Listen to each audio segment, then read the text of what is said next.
Good morning and welcome to The Jungle, brought to you by Liger Partners. I'm Eric Holtzclaw, Chief Strategist with Liger Partners, and I am joined this morning by Phil Pelucha, and he's with a very interesting company organization called Billionaires and Boxers. So definitely not one that you're going to forget. So thanks so much for joining me this morning, Phil. Thanks for having me. It's great to be here. Yeah, so before we get into the organization, because you had to come up with that name somewhere, so tell me a little bit about your background and past, and what brought you to start your group. Yeah, sure thing. So it's been an interesting ride. I think with most people, life seems to have almost random events that seem random at the time, and it's only when you stand back and look that you realize it's created quite an obvious picture for you. But I from a very young age, I had sights to do nothing other than sport. I'd signed for professional academies. I was playing for some great sides in the UK. Then I didn't get my professional contract at 16, and I moved out to Hungary, and I was playing and coaching there. And thought, okay, I'm on my way back up again. And then injury ruled me out. That was it. Game over. I kept fracturing my shin bone. My shin bone essentially has the consistency of sort of dried spaghetti. Oh no! Yeah. So I can't do very much with it. What sport were you playing? Football, soccer for you. Soccer. Okay. Isaac, our producer, who's helping us do the show today, he's a big soccer guy. So awesome, Isaac. We should catch up at some point then, dude, and have that conversation. But I'd left the world of sport, and I had to sort of settle on a new career, and I had no idea what I wanted to do. Like, I was going to play, and then I was going to manage, and when I couldn't do that anymore, I was going to be a pundit. So my whole life was going to be sport, and then suddenly here I was in my early 20s going, okay, now what? I've got to stop living that dream now and focus. So I actually went and did a surveying degree, commercial real estate surveying. And during the time I was working and getting my degree, I started getting involved in podcasts. So podcasts had just started to become a thing for sort of like an alternative fan commentary sort of thing. So instead of just hearing the polished pundits on the TV who were all scripted, it was listening to fans roaring about their team, and it was just real, and people enjoyed it. And saying all the things that you wish the pundit would say sometimes. Exactly. Yeah. The stuff that they wouldn't be allowed back on air the next week if they actually said. Right.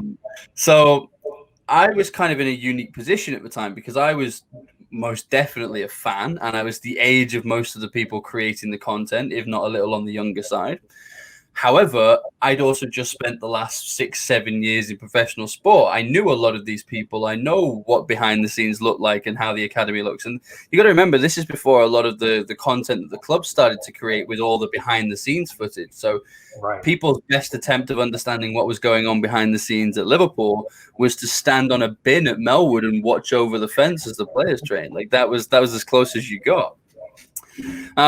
So it blew up, and we found out how to monetize it quite quickly, because I was thinking, well, we've got an audience, we have a demographic, we know who they are, we know what their interests are, then people are interested in advertising to these people, and it grew from there. So I grew my professional services businesses. I left the corporate world, worked for some of the biggest and best real estate and construction companies globally, which was amazing. Got to board level by mid-20s, which was just ridiculous. Loved it. And then I got married and decided that I didn't want to be stuck to an office anymore. I wanted to be able to travel and be where we wanted to be. And we still do that to this day. We're in the UK half the year and in South Africa the other half of the year. I love that. So that's really where the business came from. Now, let me tell you this, because everybody always asks this, and I know you were going there. The name, I wish I had much answer for where the name came from. But the honest answer was our business podcast, had been picked up by a radio station, but they already had a name. So after we'd done a couple of seasons of this and it was working really well, we got picked up by our first TV network, who said, we need you to come and do this on the TV, do the interviews. And we're really excited, right? Really excited. But they said, you need a name for the show. And everything I suggested, they hated. Like it wasn't even like it was a gentle no. It was like, we're just going to bin that one straight away. No. So I started getting a bit silly with it. And I was like, okay, well, how about Billionaires in Boxers? Because we're growing football from home, I really put on pants. and it was like, okay, let's go with that one. So they went. People really you thought was going to be the craziest, but sometimes that's how it works out. Yeah. I was joking. In fact, for several weeks, I was kind of like, are we really going to put it out under this name? But people started to recognize me as the Billionaires in Boxers guy. It got a bit of a swagger to it. I think people like the name because everyone kind of has their own opinions of what that means to them. And I think that's quite powerful in a brand. I don't think I've ever had that before. So yeah, it's fun. It's very enjoyable. I love what we do. Well, and that picking a brand name and picking something that people remember is so important. Like people end up doing very generic, boring things that it's like, I'm not going to ever remember that, but you certainly are going to remember that name. It's not one that you're going to forget, right? That's how we go with Liger, which is from a movie you may not have seen, being in the UK, called Napoleon Dynamite. So it's he talks about Ligers in the movie. So we selected it from there, and we used a lot of the mythology of the movie. So we always know if a customer's a real fan or not if they can tell us where the company came from. Yeah. I like that. Yeah. So tell me about, so you had your own success in this space, and you were doing it early and kind of an entrepreneur and pioneer in it, right? What are some things? What do you do today? So what is it that you're So where it kind of progressed to? Yeah, good point. So for me, I kind of evolved it from making money in sport. I grew and sold 2 sports podcasting networks, which was fun. But I still kind of wanted to put to use my qualifications. So I was used to working in commercial real estate. And what had actually happened was when I got to board level, I was board level for talent and training. So I was much more of a people person. Wow. So I'd kind of like the idea of kind of going into a headhunting space in that area, because one of the problems that most surveyors and construction companies have is that the recruiters they're talking to have no idea about their industry. They don't know what they're talking about. They don't know the nuances of when they're looking for something. Whereas because I'd been trained and I'd done that job, I do. I understand what you're talking about. I understand the lingo. So I kind of felt like I was positioned to do both. Now, when I left the corporate world, I kind of rather naively just assumed that the phone would just ring because people knew who I was, and I can promise you that did not happen. I had like a handful of clients, one of whom was the employer that I just left. And it was like, where am I going to win clients from? I don't know this bit. Like I've been brought up in the corporate world where this bit's done by someone else. I say to a marketing team, hey, I need this. They generate leads. The sales team book the appointments, and I turn up and do my bit. Right. But when it's just me doing my bit, there's nothing coming through the pipeline. So I decided to see whether I could use podcasting for business to kind of get us to that next stage. So could I do it with sports podcasting, which had got us amazing access, tickets, interviews with managers, players, people that were completely out of touch to us as just mere fans, but here just because we had a microphone, now they talk to us. So I wanted to start doing it for business, and made a list of the top 100 companies I'd love to work with, and invited each of their CEOs onto a podcast. Fast forward 3 months, I've now had to hire just over 21, maybe 22 people globally to help me deliver this stuff, because I've won more work than I know what to do with. And about 5 or 6 years ago, people started to come to me and say, can you teach us that bit? Like, we've already got a business, we've already got this brand, we've got what we're doing, we just need more people to know, like, and trust us. Can you help us to level up using content and using podcasting? Said yes, started teaching people how to do it. They're having massive success with it. Then we get picked up by the radio. Then we got picked up by the TV. So what's happening today, if we fast forward to where we are now, is we do that whole package for our clients. So people come to us to say, all at different stages. We were a startup, we've just got funding, we've got this VC, or we've been around for a few years and we just need to take more of that, domestic corporate real estate. I want to take it, claim your prime digital real estate and all that sort of stuff. We take people through that process, whether they're starting at the podcast level, whether they're ready for a, radio online TV station. And because we've worked in television for a number of years, and a number of my partners have, we have satellite and cable channels globally that we work with and in partnership with, that we have slots available from them. Basically, we have an abundance of content that people are wanting to share.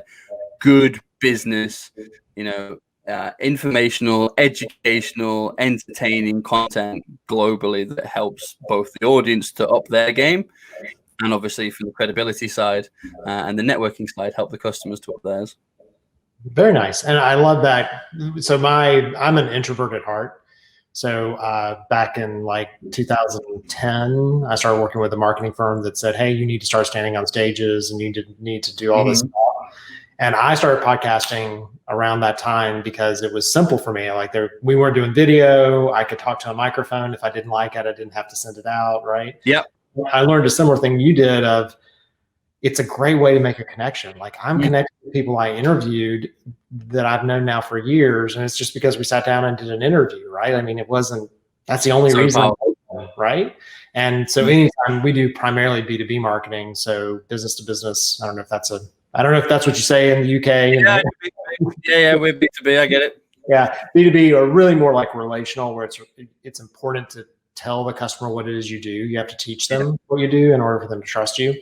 And podcasting is one of our favorite things if a client's willing to do it, to kind of add to their group, right? Because it's a way to highlight their employees, highlight their customers, highlight what they do without. Well, because it can be used for such a variety of purposes. I mean, like we teach it for business development, so you can go and win clients with it. We teach it for reaching your customers, monetizing the audience. We can teach it for, let's do something really simple. You know that you'll win more business if you're the keynote speaker at these large exhibitions in your industry globally.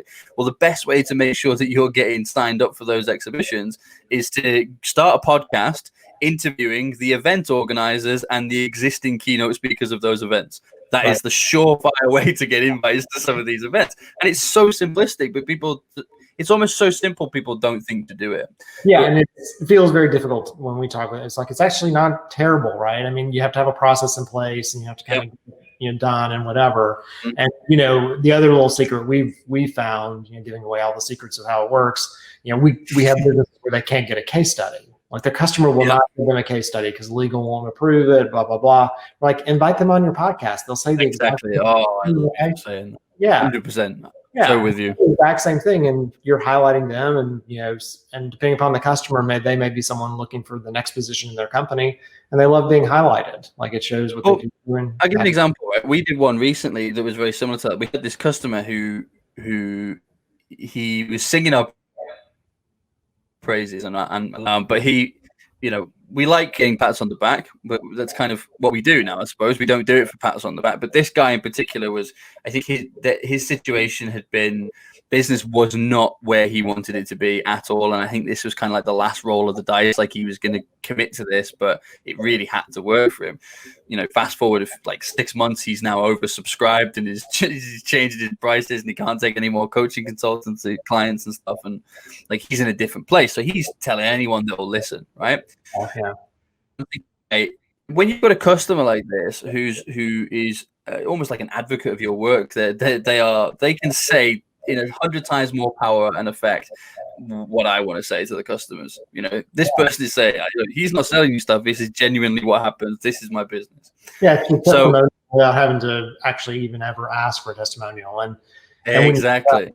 Talking about somebody who's doing, thought leader work, the podcast platform, the ability to create content so quickly is so important, right? I mean, in B2B, you can get away with a little less content, just make sure it's rich and thick. But if you're a thought leader, you gotta be there all the time. Like you've done all the time. So, all right. So we brought this guy on to do a podcast because we thought, well, why not? Like, let's just bring the guy on and have a conversation.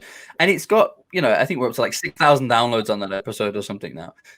Okay, did it do as well as some of our normal interviews and normal shows? No, but that's 6,000 people that have sat and listened to some guy raving about my business and promoting his own at the same time, which is powerful. But from what you've just said from a thought leader's position, you mean like a lot of business owners are kind of like, I would love to be an influencer in my industry. But what they actually mean when they say that is that they want to be famous so that loads of clients come to them so they don't have to work as hard to get them. Right. They don't actually want to be an influencer, because when you say, okay, well, who do you want to influence and what do you want to influence them to do or to think? And it's like, I don't know, that I'm amazing. It's like, that's not influence. Yeah. But when you're talking about being a thought leader, and having that abundance of content, that's what I've loved about the podcasting, about the radio, and now about the television work that we do, is that it's the power of repurposing content, right? Yeah. Because each podcast, I mean, I say as a minimum. So each podcast, let's say our interviews are about just under an hour because of the airtime that they get. So just under an hour, let's call it an hour for easy working. So what within that hour, we will have the full conversation of who they are, what they're all about, go through the story, get to know each other, and we just go down the rabbit hole and have some fun. That gets shared out as the podcast. Obviously, we're saying it's distributed on new networks. We get 2 teasers out of that as a minimum. And then we also will take 10 static quotes, which get turned into images, 10 2-minute clips, and 10 30-second clips. Yeah. Video or screenshot or whatever it is, and then those things can get. Most of our clients don't use them all. Is the honest truth, because there's a lot.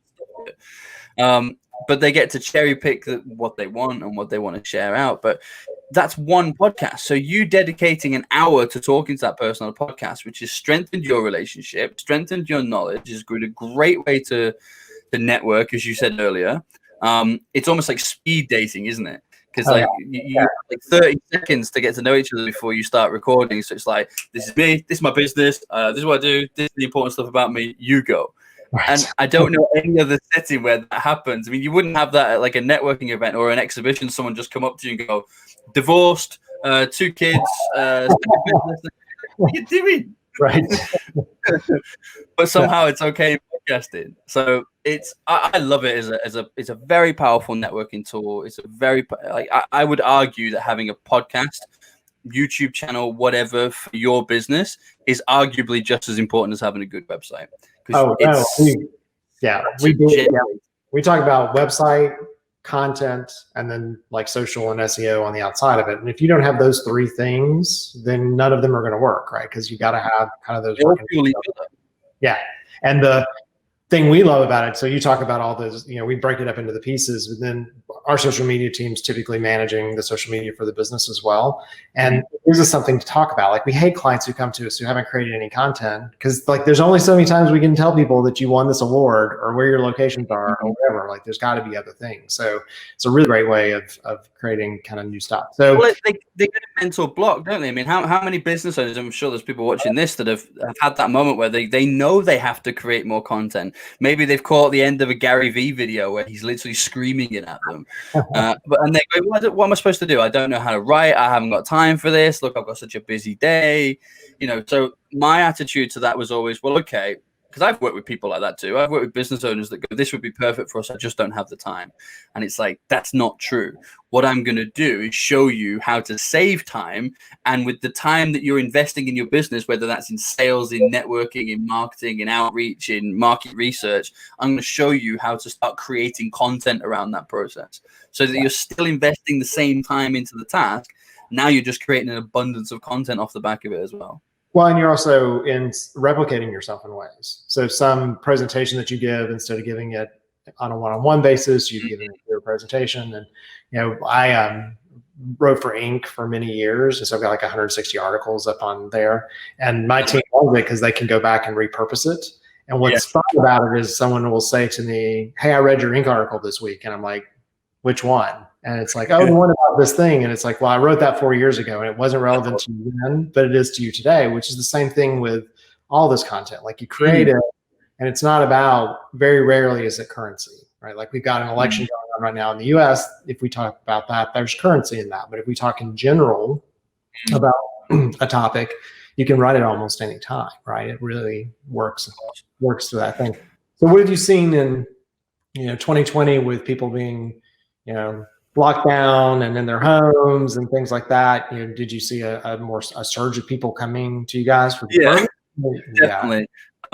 So I think what had happened was we were pretty busy anyway, but I don't think we were quite as oversubscribed at that stage as we are now, because I don't like saying no, but it's getting to the stage where it's like, I can't grow this fast.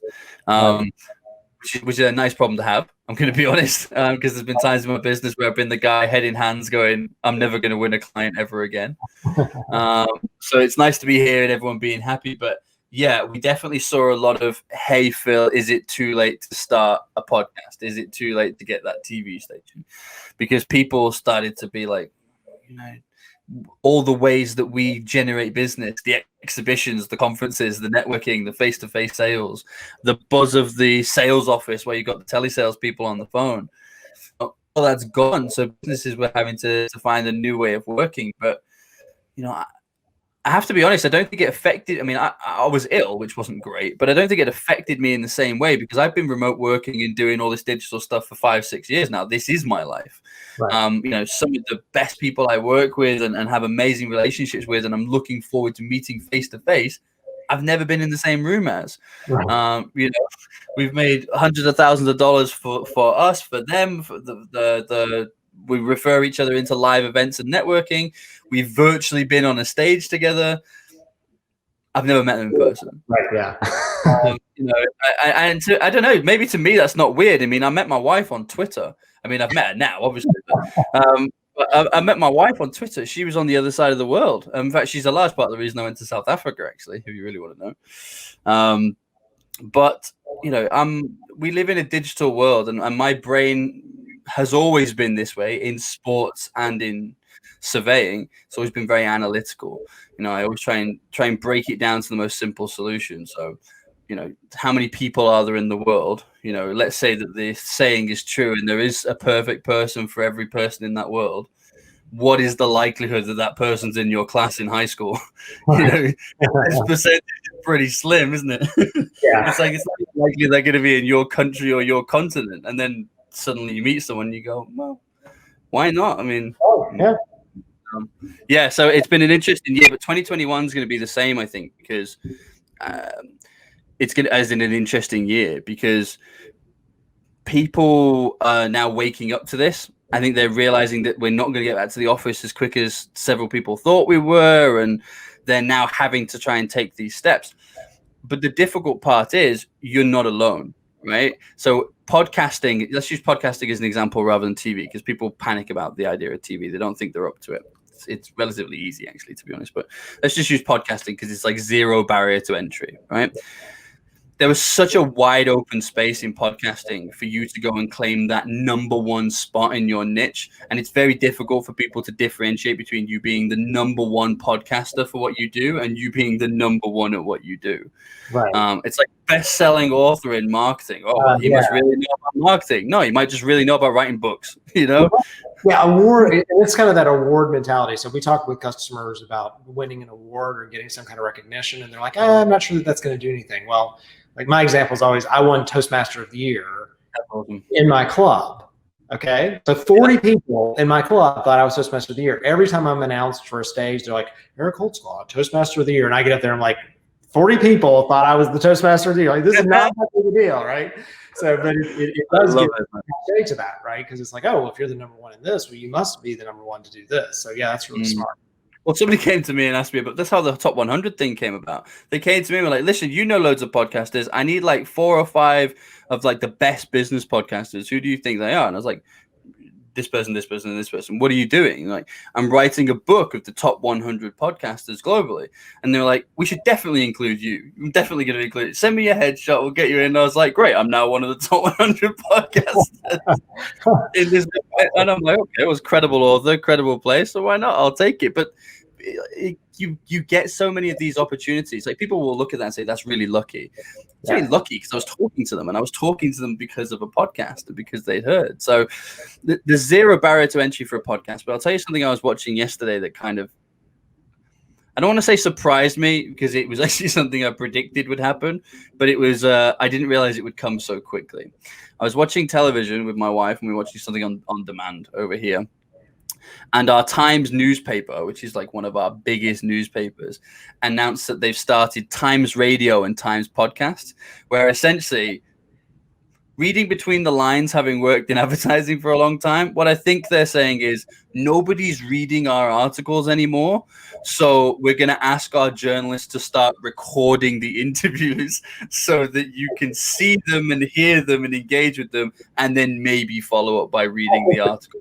But that's a great thing, honestly, because it gives you a level. So I got the in column because of the podcasting. So I podcasted, I got the in column, and then I got a book. I wrote a book based on all that, right? So like that all kind of tied together. What was interesting about putting the column together, I would interview a very interesting person, and I would write about the parts I thought were interesting, right? Like and it would be great for someone to see the interview because I would always talk to them about a lot more than that, but I only had I was only supposed to give them 500 words, right? Like that's what they were, 500 word article, blah, blah, blah.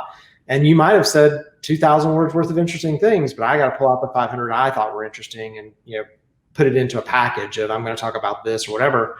So that could be a really smart model. I think it's a very clever model, and I think it will work for a lot of people. I think what that's doing is changing the game, though, because at the moment podcasting is very organic. You can have a lot of success very organically, but if these businesses, these media businesses, and pretty soon it's not going to be long before Amazon have a podcast and Apple have have a series of them, and once that happens, there's going to be a lot of money in advertising. It's when we're going to start seeing the evolution, like we did with YouTube, where you couldn't watch a video without there being loads of adverts in the middle.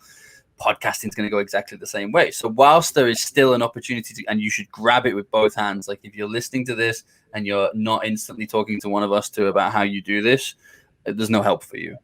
There isn't, right? But if for every Netflix there is a Blockbuster. Right? So, this morning there is no help for you. There's no help for you.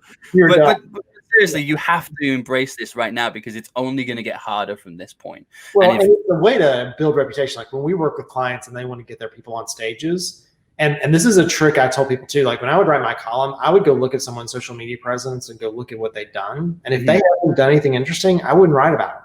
Yep. It wasn't that the pitch was bad, right? Like you'd send me this great PR pitch. And I'm like, okay, interesting. And then I go Google the person and look at their social media. I'm like, okay, well, if I write about you and I spend all my time thinking about you, you're not going to share it. You're not going to promote it. There's nothing in it for me, right? Nope. And I got paid by people viewing and reading my stuff. And so, running into that kind of concept of getting yourself into a place where your people are known, like if you're working with a company, makes it much easier for them to then get the bigger deals you want, right? Sure. Stage presentations and things like that. So. Well, it's that prime digital real estate. So you just said, you're going to Google the person and check out their social media. Every time you release a podcast, I mean, even if you're just on a basic aggregator, it releases it like 5 times because it goes to like iHeartRadio, it goes to Spotify, iTunes, wherever, right? It goes off to all these different places that you Google Podcast now as well, of course. It goes off to all these places, but that's like 5 separate places already that you've taken per episode, right? Then every time you release one of those clips that we were talking about from being repurposed, that then makes its way to the search engine as well. And Google loves content. There is no other way of wording this. Like if you want to the Google God, we have to serve the Google God wants content. Yes, 100%. I mean, look, if you just do any search on anything on Google, right? The first 2 or 3 are sponsored and paid to be there. What's the very next thing you see? It's a big line of content for you to engage with. It's videos, it's images, because that's what Google wants you to consume. So if you're having these podcasts and claiming all this prime digital real estate and then breaking that down even further into little bites, which then are authentic and organic pieces of content that you can put on things like LinkedIn, which is an incredible tool at the moment to be doing this stuff with. Right. Like you can become known as the go-to brand for what you do through your personality, right? I know you want to push your business because everybody wants to push their business. But honestly, great example, okay? If you look at Sir Richard Branson, owns the Virgin and obviously all the Virgin brands. All of the Virgin brands' social media feeds combined don't make up the same number of followers that Sir Richard Branson has on Twitter. Right, yeah. Right? Because people buy people. So introduce them to you, grow your brand through showing off who you are and showing what you can add value, how you can add value to your industry. And, there'll be lots of people listening to this going, what if I don't have anything interesting to say? You are already the expert at being you. You're already the expert of your business. Well, and we'll find, because we, with our companies we're working with, we have to get the founder, the person who really knows it, out in front, right? Absolutely. I want to hear from your brand. I want to hear from you, and they'll say something similar, and then we'll get them on. We'll get them on a podcast, or we'll have our writers interview them, and they have amazing stories. Right? but they don't think about content. That's the thing, isn't it? It's a business who's thinking about business. They're not thinking about the content that they could take to create from this, which is why working with a partner is so ideal, because it's being able to say, oh yeah, I went and did this thing in China and it was all right. I mean, we won some clients from it and then came back and they're like, whoa, what were you doing in China? How did you get there? Who invited you? What was going on? Because there's a series of conversations and articles and podcasts just about that. Yeah. But it's because they don't think like a content creator, which is fine. But if you know that you don't think like a content creator, partner with somebody creative. Yeah, absolutely. And we tell companies to think about their company like a magazine. So like, think about your company like you were creating a magazine about it. Like, what would be the stories? What would you teach people about what you do and how it works? And it's just a different model, because business, specifically in the business space, everybody's like, oh, you got to be so serious, and you got to be like, no, not really. No, not really. Well, Greg, thanks so much for spending time with me today, talking about this. This is one of my favorite topics. It's something I happened into just accidentally. Kind of almost sounds like you, like the same way. Yeah, and mine was because I was an introvert. Like, I didn't want to. The fact that I have to sit in front of cameras now and talk to people all the time, I'm just like, oh my gosh, I like to write. I like, hidden doing things, operations. I'm more of an operations guy. But cool to talk with someone else about learning how to use the power of this. And it's just a great platform. It's so powerful. And when you push it as well, I mean, this is the thing. It's like, it was like a thread that I kept pulling and I didn't know where it was going to go. And, it was podcasting, it was the radio, it was the TV stuff, and then doing the same for partners as well. It's just, I almost feel like, I mean, I've said it on my website, I feel like I found the cheapest, but it's such a sales ploy, but like, I don't know how else to word it. It's like, we were able to get us and other businesses to elevate to heights that I never thought possible just by having a conversation via a podcast on my webcam. And it's like, how is nobody else doing this, given how powerful this is? It's the best not kept secret, if people would just look at it. Absolutely. Well, thanks so much for joining us this morning. So we've been talking this morning with Phil Pelucha with Billionaires and Boxers, which is the name of a company you will not forget anytime soon. You've been listening to The Jungle. I'm Eric, Chief Strategist. Thanks so much for joining us.